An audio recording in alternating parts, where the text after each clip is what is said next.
Today we're talking about absolute value. We will start off by discussing distance. Do you ever refer to distance as a negative value?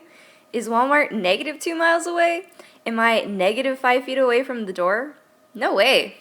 Distance is always referred to as a positive value. Now that we understand that distance is always positive, let's talk about absolute value. The absolute value of a number is its distance away from zero. This notation is used for the absolute value of a value x. Now, let's look at some examples. Let's first look at the absolute value of 3. Now that means we need to find the distance away from 0. From 3, we are 1, 2, 3 units away from 0.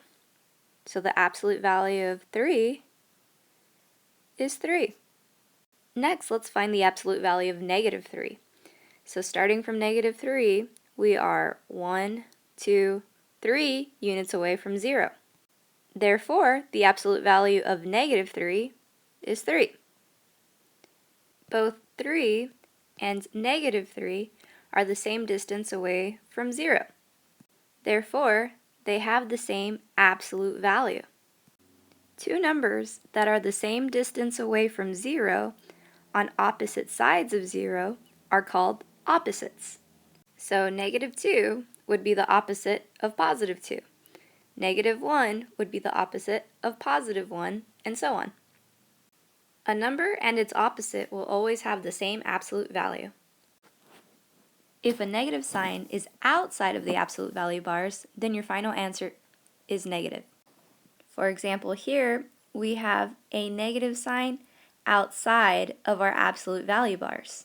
We evaluate what's inside of our absolute value bars first. So I'm going to rewrite with parentheses to show that first I need to find the absolute value of 5. Then I can evaluate the negative sign. The absolute value of 5 is 5. Since we have a negative sign outside of our parentheses, we get an answer of negative 5. To summarize, the absolute value of a number is always positive because distance is always positive. Let's take a look at something a little bit harder. We have the absolute value of negative 2 plus 3.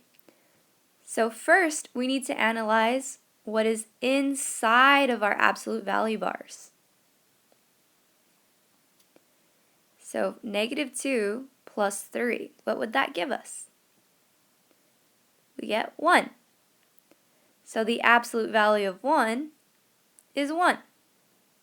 Always simplify the expression inside of your absolute value bars first. Then you can determine the absolute value.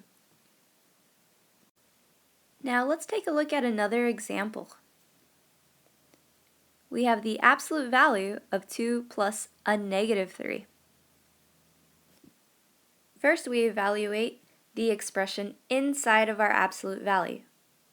2 plus negative 3 would give us a negative 1.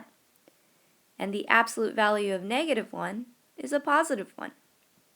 Since negative 1 is 1 unit away from 0,